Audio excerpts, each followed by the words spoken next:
The Lord be with you. and with your spirit. A reading from the Holy Gospel according to John. Glory to you, O Lord. Jesus said to Nicodemus, "You must be born from above. The wind blows where it wills, and you can hear the sound it makes, but you do not know where it comes from or where it goes. So it is with everyone who is born of the Spirit." Nicodemus answered and said to him, "How can this happen?" Jesus answered and said to him, "You are the teacher of Israel, and you do not understand this. Amen, amen, I say to you, we speak of what we know, and we testify to what we have seen. But you people do not accept our testimony. If I tell you about earthly things, and you do not believe, how will you believe if I tell you about heavenly things? No one has gone up to heaven except the one who has come down from heaven, the Son of Man. And just as Moses lifted up the serpent in the desert, so must the Son of Man be lifted up, so that everyone who believes in him may have eternal life." The Gospel of the Lord. Praise to you, Lord Jesus Christ.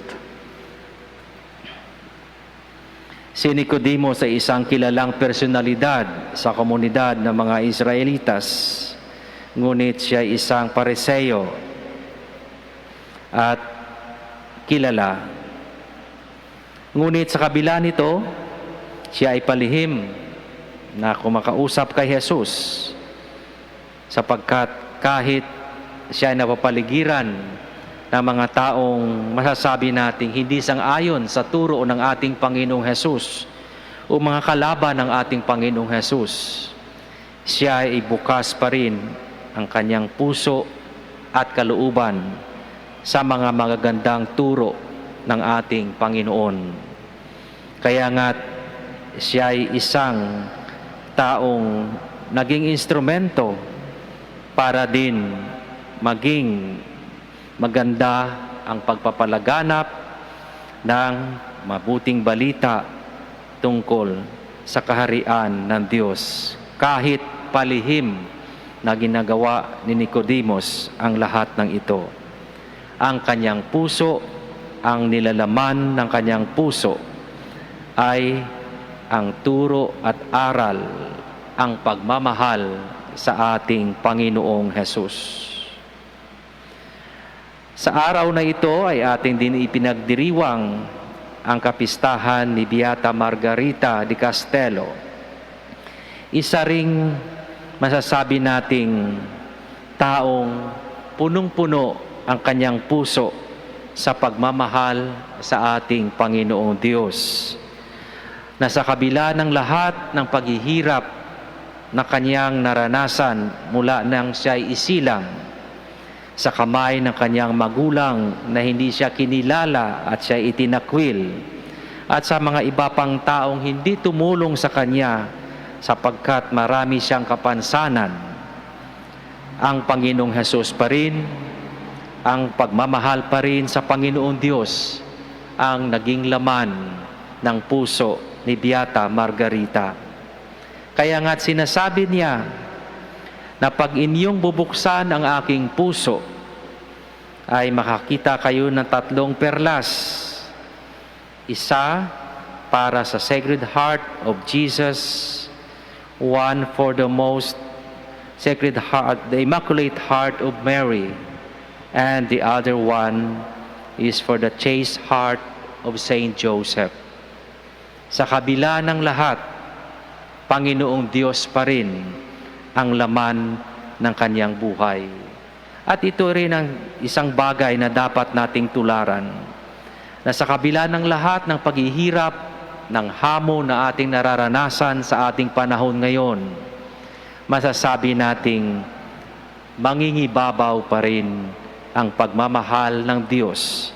Mangingibabaw pa rin ang grasya ng Diyos sa bawat isa sa atin.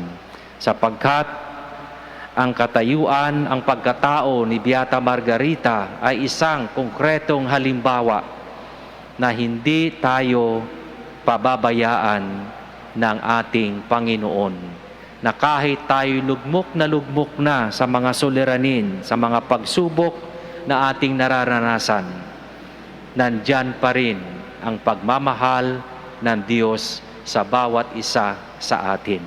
Kaya tulad ni Beata Margarita, tulad ni Nicodemus, maniwala tayo sa pagmamahal ni Jesus. Maging bukas palagi ang ating puso sa grasya ng Panginoon, sapagkat kahit gaano man kahirap, kahit gaano man kalaki ang mga problemang ating hinaharap, kung nandiyan, nakikiisa tayo sa pagmamahal at grasya ng Diyos, ang lahat ng ito ay ating malalagpasan sapagkat alam nating hindi tayo nag-iisa. Kasama natin palagi ang Panginoong mapagmahal, ang Panginoong nagmamalasakit, ang Panginoong palaging gumagabay sa atin upang hindi tayo mapahamak, upang ating mararamdaman na nandyan siya, nagmamahal at hindi niya tayo pababayaan. Ipagdasal natin na sana'y maging matatag ang ating pananampalataya at hindi tayo masilaw sa kung anumang mga tukso sa ibabaw ng mundo, nang sa ganon mananatiling ang laman ng ating puso ay ang pagtugon sa kagustuhan ng ating Panginoong Diyos.